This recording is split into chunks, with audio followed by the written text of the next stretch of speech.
ചേട്ടത്തി പാലുണ്ടെങ്കിൽ ഒരു ചായ.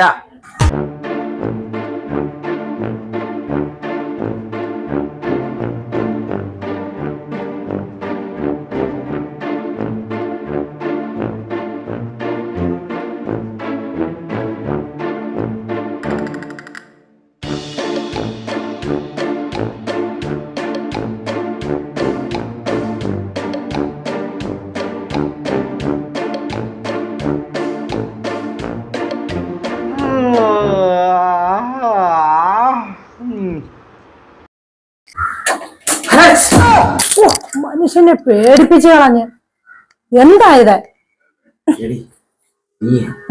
അവന്റെ കാര്യമൊന്നും പറയാ. ഇനി എന്നെ എത്ര നാൾ ഇവിടെ നമ്മളിങ്ങനെ കടിച്ചു പിടിച്ച് കിടക്കും? നിങ്ങളല്ലേ പറയണ്ടെന്ന്. ഇനി നമുക്ക് ഇവിടെ ഇങ്ങനെയൊക്കെ കെട്ടിപ്പിടിച്ചൊക്കെ കിടക്കാൻ പറ്റുമോ? ആ ശരി, എനിക്ക് പറയാം. ഞാൻ ഉറങ്ങിയാണ്, ഭയങ്കര ഉറക്കമായിരിക്കും കേട്ടാ.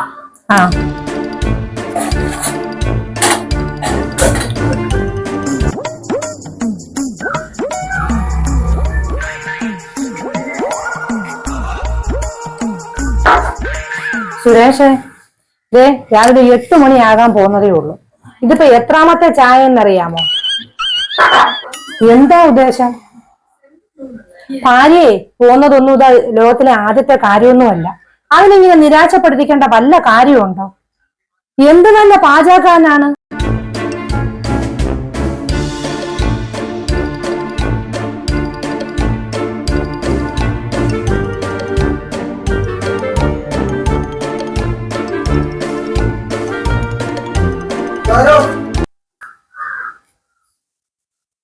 ആ ചേട്ടനാ? ആ ബ്രോക്കർ രവീന്ദ്രൻ വന്ന് നിൽക്കുന്നു. ഒന്നിങ്ങോട്ട് വന്നേ.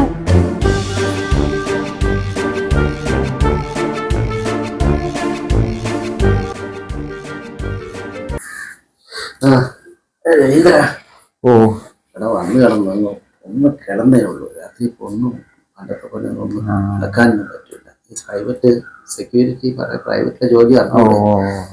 അപ്പൊ നീ എന്തിറങ്ങി? നിങ്ങള് എന്നോട് ഒരു കാര്യം പറഞ്ഞിരുന്നില്ലേ, ഇവന്റെ ഒരു കാര്യം. മാലതി, ഇവന്റെ ഒരു കാര്യത്തിന് വേണ്ടിയിട്ടാണ് രവീന്ദ്രൻ വന്നത്. പോങ്ങമൂടുള്ള പെൺകുട്ടിയാണ്, കുടുംബപരമായിട്ട് നല്ല ബന്ധമാണ്, പിന്നെ കുട്ടിയും ഡൈവേഴ്സ്ഡ് ആണ്. അപ്പം നിങ്ങൾക്ക് വേണ്ടി ഞാനതൊന്ന് ഉറപ്പിക്കാന്ന് വിചാരിച്ചു. അത് വേണ്ടി സംസാരിക്കാനാണ് വന്നത്. നിന്റെ കാര്യമാണ് പറയണം കേട്ടോ. ചേട്ടാ, അത് അവള് പോയിട്ട് 1 മാസമല്ലേ ആയുള്ളൂ. കുറച്ചു ദിവസം കൂടെ കഴിയട്ടെ, എന്നിട്ട് നമുക്ക് നോക്കാം. എടാ, നമ്മുടെ കൺമുമ്പിൽ കിടന്ന് മരിച്ചു പോയതോ രോഗാവസ്ഥ വന്നോ നമ്മളെ ദുഃഖിപ്പിച്ചിട്ടൊന്നും അല്ലല്ലോ പോയത്. എടാ, ഒരുത്തന്റെ കൂടെ ഒളിച്ചോടി പോയതാണ്. നമ്മളെ വേണ്ടാന്നും പറഞ്ഞിട്ട് കളഞ്ഞിട്ട് പോയിട്ട് നീ എന്തിനാണ് ഇങ്ങനെ ഇവിടെ ഈ കിടപ്പ് കിടക്കണത്? ഇപ്പൊ ഈ പറഞ്ഞ കാര്യത്തിന് എന്താന്ന് വെച്ച് കഴിഞ്ഞാല് നീ പോക്ക് ഉണ്ടാക്കണം. അതിനാണ് രവീന്ദ്രൻ വന്നേക്കണത്.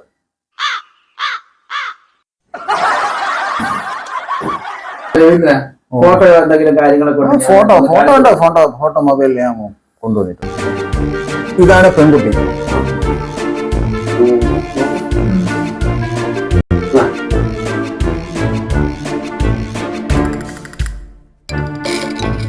എടാ, നിനക്ക് പെണ്ണിനെ ഇഷ്ടപ്പെട്ടോ? കുട്ടിയുടെ പേര് മഞ്ജു എന്നാണ്. 37 വയസ്സ് വരും. എടാ, നിനക്ക് കുട്ടിയെ ഇഷ്ടപ്പെട്ടോ? നീ എന്തായാലും പോയി പെണ്ണിനെ ഒന്ന് കാണു. ഞാൻ പറഞ്ഞ ഉടനെ വേണ്ട, നമുക്കിപ്പോ അത്യാവശ്യം ഇല്ലല്ലോ. കുറച്ച് ദിവസം കൂടെ കഴിഞ്ഞിട്ട്. അത്യാവശ്യമില്ലെന്ന് പറഞ്ഞാൽ എനിക്ക് എല്ലാ ദിവസവും നിന്നെ നോക്കി ഇവിടെ ഇരിക്കാൻ പറ്റുമോ? എന്റെ വീട് പറഞ്ഞ നടക്കല്ലേ? എനിക്ക് അങ്ങോട്ട് ഇവിടെ എന്റെ മോളെ കേട്ട് എനിക്ക് അങ്ങോട്ട് പോകണ്ടേ? എന്റെ അഭിപ്രായത്തിൽ വച്ച് താമസിക്കേണ്ടെന്നാണ് ഞാൻ പറയുന്നത്. നല്ല ബന്ധമാണ്, നിങ്ങൾക്ക് പറ്റിയ ബന്ധം. അവനും നല്ല ചേർച്ചയായിരിക്കും. അതുകൊണ്ട് എത്രയും പെട്ടെന്ന് നടന്ന നിങ്ങൾക്ക് തന്നെയാണ് നല്ലത്. ഒരു കാര്യം വന്നു ചേരുമ്പോ നടക്കണ്ടേ? ഇത് കുറച്ച് കഴിയുമ്പോ ആ പെണ്ണിനെ അന്വേഷിച്ച് പോയി കിട്ടുവോ? നിനക്കൊരു സമയം വരുമ്പോ ഈ പെണ്ണിനെ അന്വേഷിച്ച് പോയാൽ നമുക്ക് കിട്ടുവോ? എന്നാ സുധാര, ഞാൻ ഇറങ്ങട്ടെ. അപ്പൊ അവരോട്ട് സംസാരിച്ചിട്ട് ഞാൻ അറിയിക്കാം. ശരി, അങ്ങനെ ആവട്ടെ. ശരി, വിളിച്ചാൽ മതി. അപ്പം ശരിയാണ്. ഞാൻ ശ്രീഗിരിന്റെ അലിക്ക് 1 മിനിറ്റ്. എടേ, അവിടെ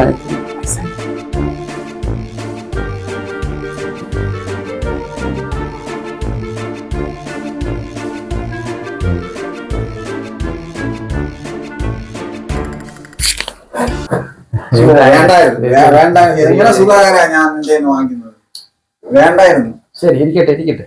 ഇതെങ്കിലും എങ്ങനെയെങ്കിലും ഒന്ന് നടന്നാ മതിയായിരുന്നു.